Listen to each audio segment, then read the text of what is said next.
Que Dieu te bénisse, toi qui es là ce matin. Que Dieu te bénisse parce que tu as laissé ta maison, tu es venu pour célébrer la mort et la résurrection de ton Seigneur et Sauveur Jésus-Christ. Ce matin, par la grâce de Dieu, nous avons essayé de parler sur la résurrection. Nous sommes dans une semaine, et aujourd'hui d'ailleurs c'est la fin, où nous sommes en train de célébrer la Pâque.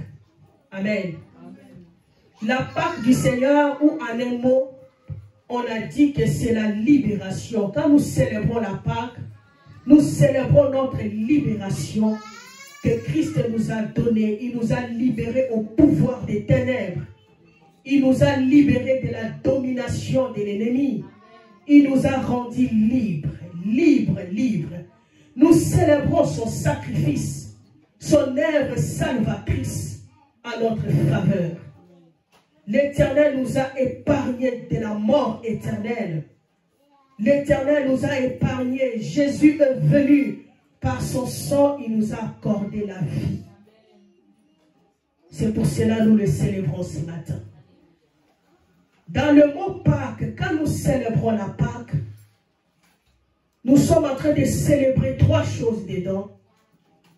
Quand on parle de la Pâque, on voit la sanctification, on voit la rédemption et on voit la résurrection. Amen. Donc dans la sanctification, c'est-à-dire la pureté, Christ nous a sanctifiés.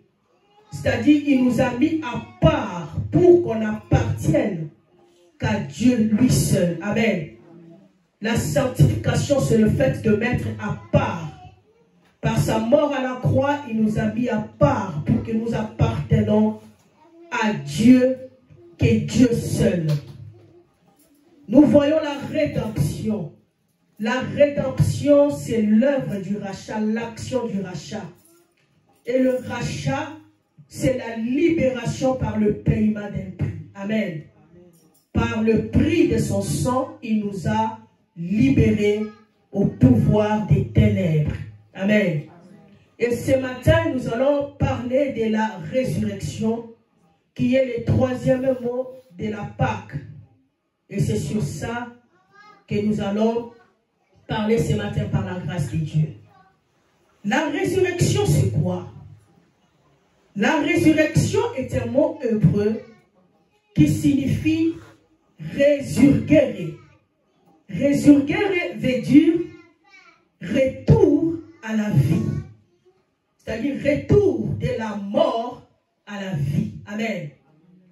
Et la vie, c'est quoi quand on parle de la vie? La vie en un mot, ça veut dire l'être et le mouvement. Amen. La vie, c'est le fait de retourner à son état initial qu'on avait perdu. C'est le fait de retourner à sa vie normale. C'est la restauration, c'est le rétablissement aussi. La vie, c'est le fait de revivre à nouveau. Amen. Donc quand on voit la vie, après, donc quand on voit la vie, c'est-à-dire on voit que la personne est en train de poser des actes, il est en mouvement. C'est ça le signe de la vie. Amen. Et lorsque la personne meurt, c'est-à-dire rien ne marche en lui. Mais lorsqu'il est ressuscité, il retrouve sa vie normale, il retrouve l'être et le mouvement. Amen. Nous devons savoir une chose, que dans ce monde, il y a beaucoup de gens qui existent, mais qui ne vivent pas. Amen.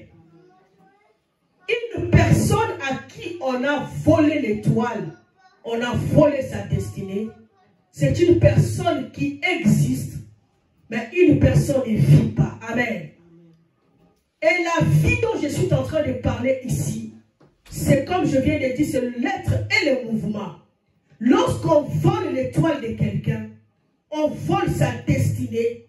Bien aimé, en d'autres termes, cette personne-là était morte. Amen. Malgré qu'il existe, mais c'est déjà une personne qui est morte. Parce que la chose qui devait le faire vivre sur la terre a été volée, a été détruite. Amen. Je donne un autre exemple, comme un fou. Quel qui est fou, bien-aimé. La personne existe, mais la personne ne vit pas. Amen. La personne est là, vous le voyez marcher, mais la personne ne vit pas. Il ne pose pas des actes qui sont bons. Il ne pose pas des actes qui l'amènent à l'évolution. C'est un mort vivant. Amen. La personne à qui on a détruit la destinée, cette personne-là est semblable à un mort malgré qu'il existe. Amen. La mort, c'est quoi?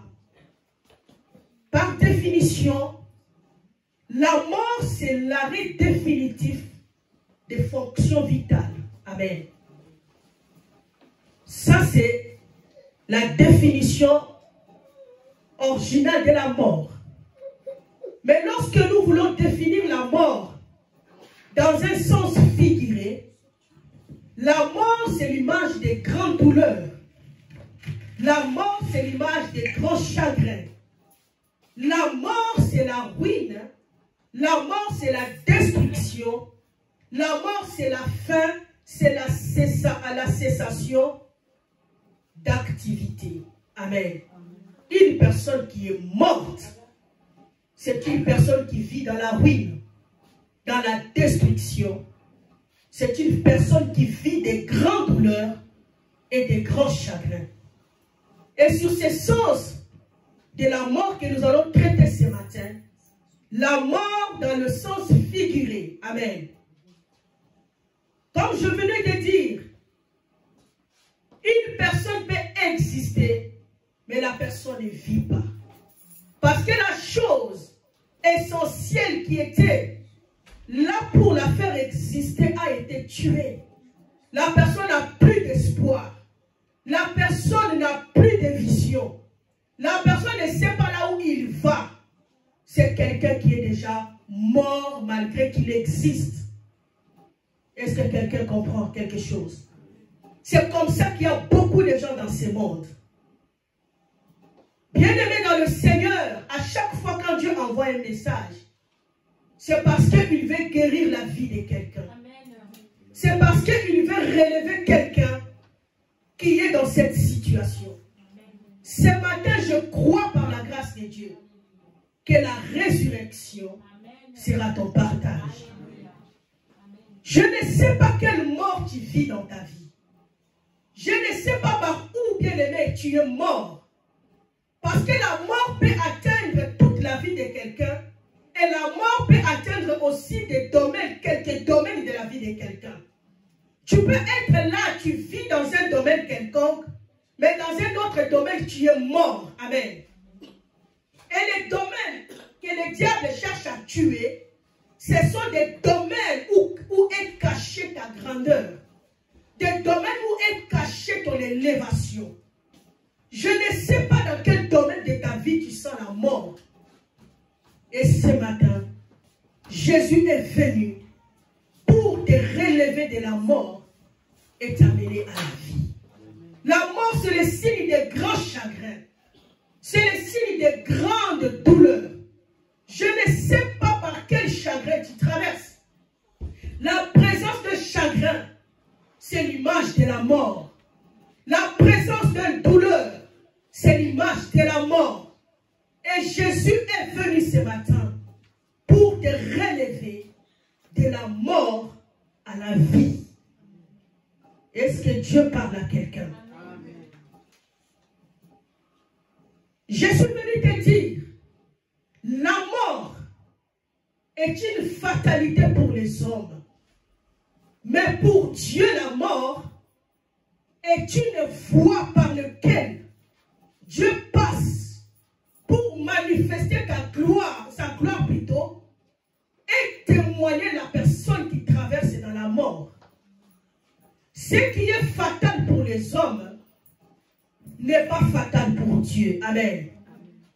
La résurrection intervient que là où il y a la mort.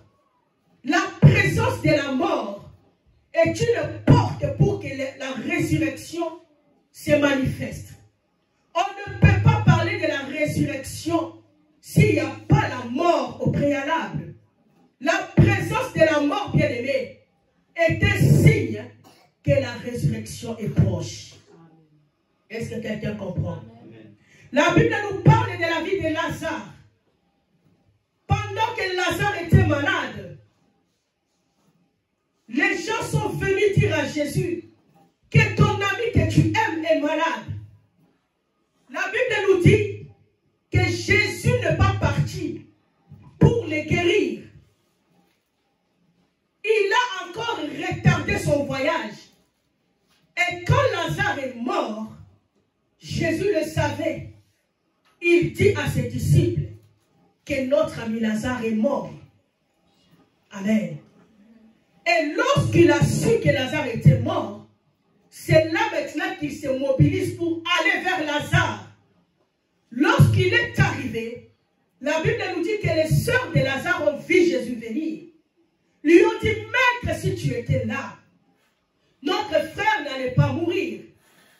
Si tu étais là, notre frère allait vivre. Donc tu es là, mais ta présence ne sert à rien. Parce que ça allait être important que tu sois là s'il était malade. Mais là, il n'est plus. On ne sait pas ce que tu vas faire. Alléluia. C'est comme ça que les hommes voient la mort. La mort est une fatalité. La mort, c'est la fin, c'est la cessation. Il n'y a plus d'espoir. On ne peut rien faire.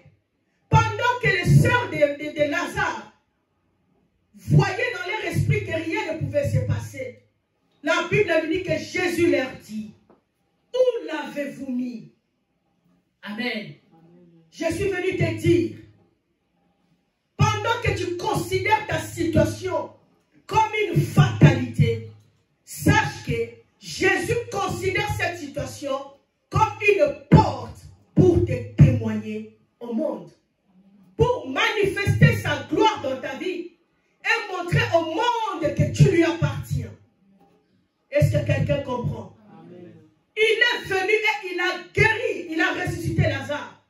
Et si vous lisez dans les Écritures, vous verrez, la Bible nous dit que les gens commençaient à venir, non pour voir Jésus, mais pour voir Lazare qu'il a ressuscité.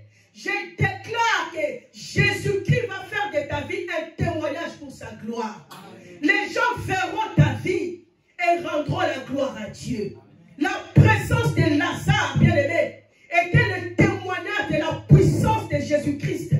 Était le témoignage de la puissance, bien-aimé, illimitée de Jésus. Là où la main de l'homme est limitée, la main de Jésus n'est pas limitée. Là où les hommes s'arrêtent, Jésus n'est pas arrêté. Là où les hommes bien-aimés voient que c'est la fin, c'est là où Jésus voit que c'est le début. Jésus intervient que lorsque l'homme est limité. Plus tu te sens au bout, sache que c'est le meilleur moment pour que Dieu se lève maintenant dans ta vie. Plus tu arrives à maîtriser la situation, plus Dieu va croiser les bras pour te regarder et voir ce que tu peux faire. Dieu intervient que lorsque la personne est au bout de ses efforts, la mort, bien-aimée, c'est la cessation des activités, du pouvoir de l'homme, de ce que l'homme peut faire. Lorsque la personne arrive à rien faire, c'est ça qu'on dit que la mort. La mort pour les hommes, c'est la vie pour Dieu. Est-ce que quelqu'un comprend? Je me souviens d'une histoire qui monte dans mon esprit. La Bible est en train de nous parler de Meshach, Shadrach, Abednego. Les trois hommes devant le roi, ils ont démontré leur foi. Jusqu'à ce que le roi a dit, je vous jette dans la fournaise. Bien-aimé, je suis venu te dire que là où tu as peur d'y aller, c'est là où Jésus t'attend. Pendant que Meshach, Shadrach, Abednego voyaient la fournaise comme la fin de toutes choses pour eux, c'est là que Jésus les attendait. Je suis venu dire à quelqu'un, là où les ennemis veulent te jeter, laisse qu'ils te jettent, parce C'est dans la fosse au lion que Dieu attendait Daniel. Dieu n'était pas là où il y avait le roi, mais Dieu était dans la fosse au lion.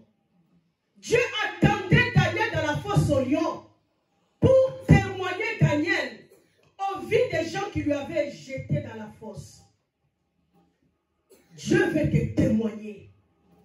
Dieu veut témoigner ta foi. Veut témoigner que tu lui appartiens aux yeux de tes persécuteurs. Est-ce que quelqu'un comprend? C'est dans la fournaise que Dieu attendait les trois hommes. Ne fuis pas là où tu veux aller. Laisse-toi qu'on t'amène jusqu'au fond. Et Jésus te prendra de là où tu es pour te ramener à la vie. La Bible nous parle de l'histoire de la femme, du fils de Naïn. Cette femme qui était veuve, pendant qu'elle partait pour enterrer son fils, son unique fils, la Bible nous dit, ils sont sortis de la ville. Amen.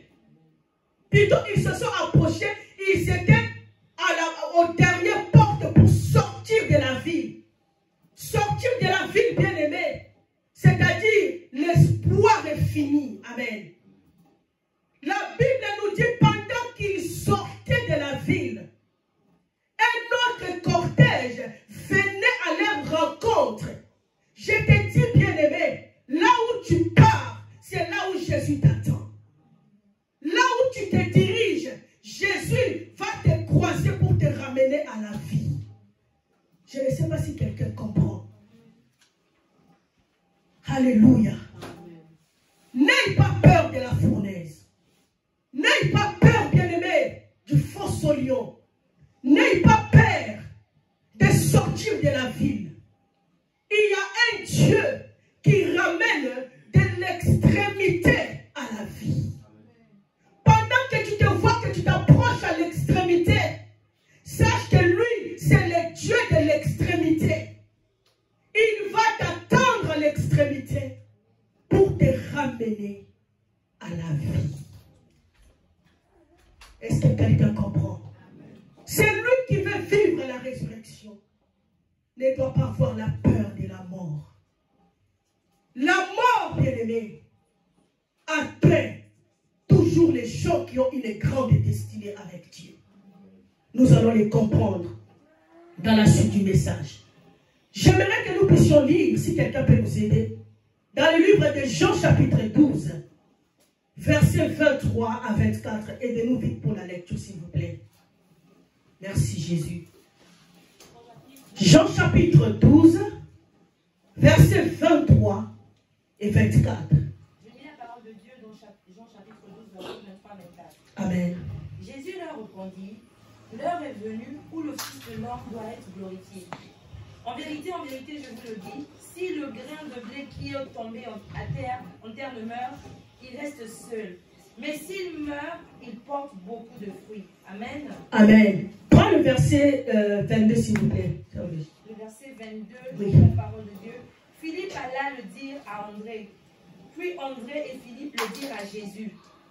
Oui, continue. Jésus leur répondit, l'heure est venue où le Fils de l'homme doit être glorifié. En vérité, je vous le dis, si le grain de blé qui est tombé en terre ne meurt, il reste seul. Mais s'il meurt, il porte beaucoup de fruits. Amen. Amen. Dans ces versets, si vous commencez un peu au début, vous verrez que Jésus, avant de parler les paroles qu'il vient de dire là, il voyait que l'heure de sa mort s'approchait. Amen. L'heure de sa mort s'approchait. Parce qu'il était à Jérusalem. Amen. Il voyait déjà que bientôt là, il sera capturé et on va le tuer. Et la Bible nous dit, il a dit que l'heure est venue pour que le Fils de l'homme soit glorifié. L'heure de sa mort approche et Jésus considère cette heure-là comme l'heure de sa glorification. Amen. Est-ce que quelqu'un comprend? Bientôt là, il sera tuer. Mais il dit, l'heure est venue où le Fils de l'homme doit être glorifié. Par là, je peux te dire, Jésus était venu sur la terre pour mourir et sauver le monde. C'était ça le but de sa venue sur la terre. Il n'était pas venu que pour guérir les gens, que pour relever les aveugles. C'était, bien aimé, je peux dire, des effets qui accompagnent sa mission. Mais sa véritable mission, c'était la mort. Amen.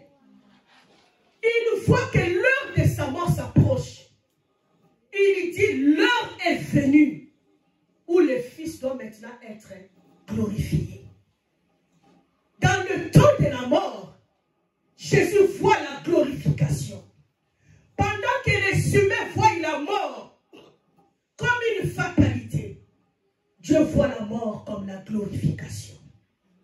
Et qu'est-ce qu'il rajoute dans le verset 24? Il dit, un grain de bleu, s'il tombe sur la terre et ne meurt pas, ne peut pas faire quoi, pardon, aidez-nous, 24. Si la graine ne tombe pas et ne meurt pas, ne peut pas se multiplier. Je ne sais pas, je vais paraphraser. En vérité, je vous l'ai dit. Yes. Si le grain de bleu qui est tombé en terre ne meurt, il reste seul, mais s'il meurt, il porte beaucoup de fruits. Yes. Le grain de bleu qu'il parle, c'est sa vie. C'est lui qui est le grain de bleu. Il doit tomber et il doit mourir. Amen. S'il meurt, il porte beaucoup de fruits. Mais s'il ne meurt pas, il reste seul. La mort de Jésus avait pour but de donner à Dieu un peuple dans toutes les nations. Est-ce que quelqu'un comprend? Amen. Avant que Christ meure, il était le Fils unique de Dieu. Mais lorsqu'il est relevé de la mort, il est devenu le premier-né d'entre les morts. C'est par la mort de Christ que Dieu a eu des fils et des filles. Amen. Est-ce que quelqu'un comprend? Amen. Si le grain de bleu ne tombe et ne meurt, il reste seul. Mais s'il meurt, il produira beaucoup de fruits. Est-ce que quelqu'un comprend? Amen. La mort pour Jésus, c'était un privilège, un avantage pour la reproduction. Est-ce que quelqu'un comprend? Il dit le Fils de l'homme doit maintenant être glorifié. Comment il doit être glorifié? C'est en passant dans la mort. La mort, c'est un chemin de glorification pour ceux qui ont une grande destinée avec Dieu. C'est un chemin de glorification pour ceux qui ont la mission avec Dieu. C'est pour cela, n'ayez pas peur de la mort. N'ayez pas peur des épreuves. N'ayez pas peur de l'humiliation. C'est le chemin de la grandeur. Amen. Tous les grands ont passé par ces chemins, en commençant par notre Seigneur Jésus. Est-ce que quelqu'un comprend? Si Jésus n'était pas mort, bien aimé dans le Seigneur, son nom n'allait pas être élevé au-dessus de tout nom. Est-ce que quelqu'un peut nous prendre la Bible? Lisez-nous dans le livre de Philippiens. À partir du verset 5, Philippiens chapitre 2, à partir du verset 5. Je veux un lecteur qui lit vraiment avec vivacité. Aide-nous rapidement. Merci Jésus.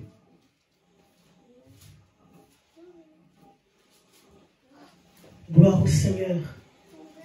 Philippiens, faites un peu vite s'il vous plaît. Philippiens chapitre 2, à partir du verset 5. Lis à haute voix s'il vous plaît. Est-ce qu'on peut lui apporter le micro s'il vous plaît? Vite fait. Agili passe. Gloire à Dieu. Sois concentré, bien-aimé. Ayez en vous les sentiments qui étaient en Jésus-Christ. Existant en forme de Dieu, il n'a point regardé son égalité avec Dieu comme une proie à arracher. Mais il s'est dépouillé lui-même en prenant une forme de serviteur, en devenant semblable aux hommes, et il a paru comme un vrai homme. Il s'est humilié lui-même, se rendant obéissant jusqu'à la mort, même jusqu'à la mort de la croix. C'est pourquoi Dieu aussi l'a souverainement élevé et lui a donné le nom qui est au-dessus de tout nom. Afin qu'au nom de Jésus, tout genou fléchisse dans les cieux, sur la terre et sous la terre. Est-ce que quelqu'un peut acclamer pour le nom de Jésus? Est-ce que quelqu'un peut acclamer? La Bible nous dit, dans le verset 9, Philippiens 2:9, c'est pourquoi aussi Dieu l'a souverainement élevé. Quand est-ce que Dieu l'a souverainement élevé? Lorsqu'il a accepté la mort de la croix. Parce qu'en Israël, il y avait deux morts. Les gens mouraient soit suite d'une maladie. Quelqu'un peut mourir comme la mort naturelle, on connaît nous tous.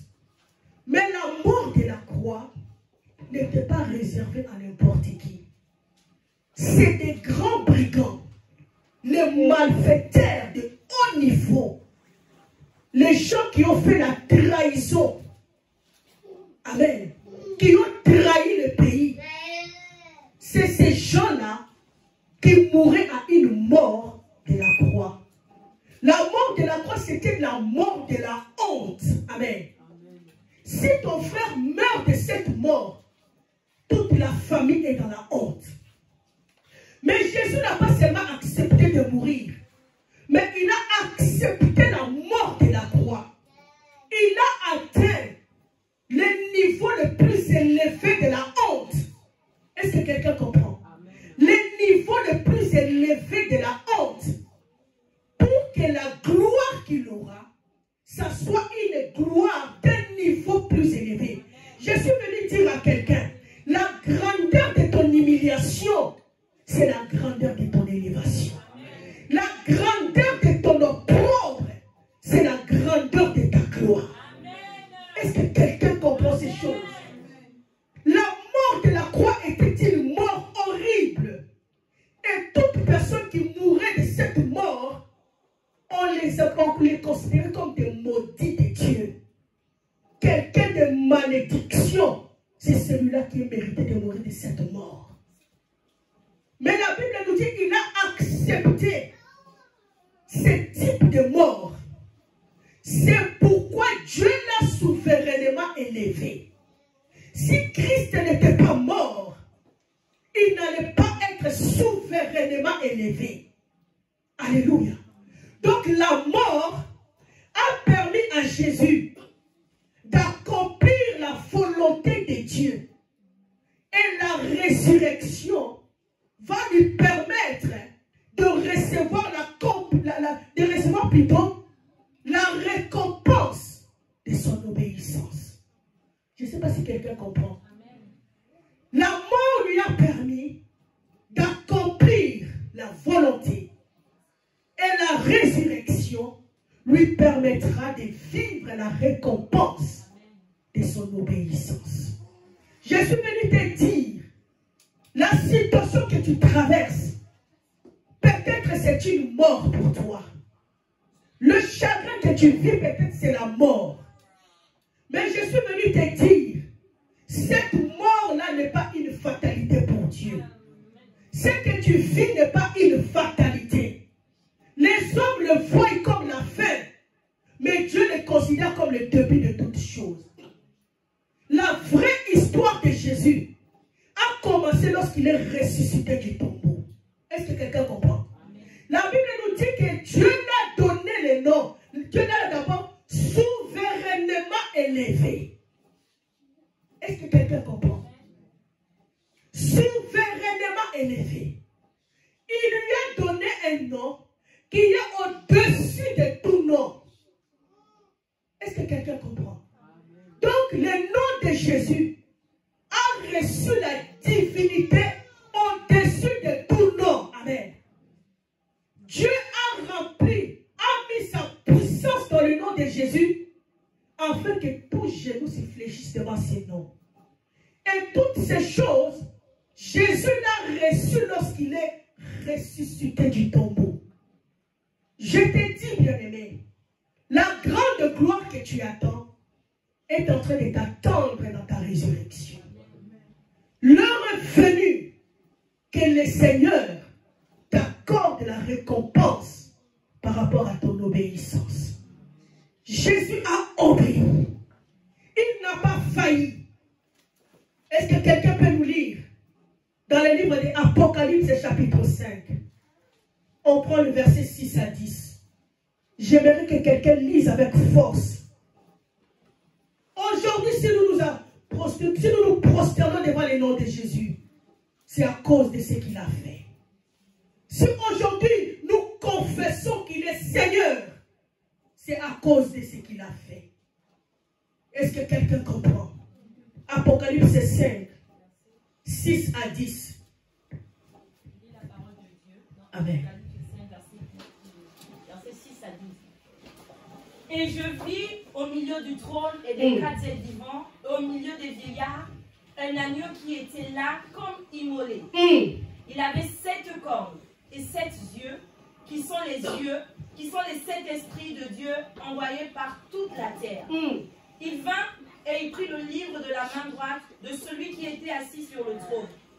Quand il eut pris le livre, il prit les livres. Les 4 êtres vivants et les 24 vieillards se prosternèrent devant l'agneau, tenant chacun une harpe et des coupes d'or remplies de parfums, qui sont les prières des saints. Et ils chantaient un cantique nouveau en disant: Tu es digne de prendre le livre et d'en ouvrir les sceaux, car tu as été immolé et tu as racheté pour Dieu par ton sang les hommes de toute tribu, de toute langue, de tout peuple et de toute nation. Tu as fait d'eux un royaume et des sacrificateurs pour notre Dieu, et ils régneront sur la terre. Parole du Seigneur. Amen. Bien-aimé, la Bible nous révèle des grandes choses. Si vous montez dans Apocalypse chapitre 5 toujours, si nous prenons, bien-aimé, dans le verset 2-3, la Bible nous dit: Je vis un ange puissant qui criait d'une voix forte: Qui est digne d'ouvrir les livres et d'en rompre le sceau? Verset 3. Et personne dans le ciel, ni sur la terre, ni sous la terre, ne put ouvrir les livres, ni les regarder. Quel est ce livre que personne ne pouvait ouvrir, ni les regarder? Amen. Est-ce que quelqu'un comprend? Verset 6. Et j'ai vu au milieu du trône et des 4 êtres vivants et au milieu des vieillards un agneau qui était là comme immolé. Est-ce que quelqu'un comprend? Verset 7. Il vint et il prit les livres de la main droite de celui qui était assis sur le trône. Qui a pris les livres? L'agneau. Et lorsqu'il a pris les livres, la Bible nous dit, quand il eut pris les livres, le 4 êtres vivants, le 24 vieillards, se prosternèrent devant l'agneau. Amen. Ils se sont prosternés quand? Lorsque l'agneau a pris les livres. Est-ce que quelqu'un comprend? Amen. Lorsque l'agneau a brisé l'hostilité. Amen. Lorsque l'agneau a fait ce que personne ne pouvait faire. Les 24 vieillards, la Bible nous dit, ils se prosternèrent. Amen. Devant l'agneau, tenant chacun une harpe et des coupes d'or remplies de parfums qui sont des prières des saints. Verset 9. Et ils chantaient un cantique nouveau en disant: Tu es digne de prendre les livres et d'en ouvrir les sceaux, car tu étais immolé et tu as racheté pour Dieu par ton sang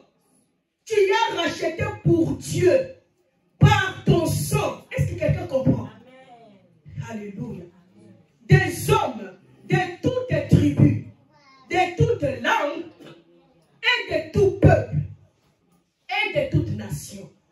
Tu as fait d'eux un royaume et des sacrificateurs pour notre Dieu, et ils régneront sur la terre. Rompre les livres, c'est briser le mystère. Quel est le mystère que Christ avait brisé?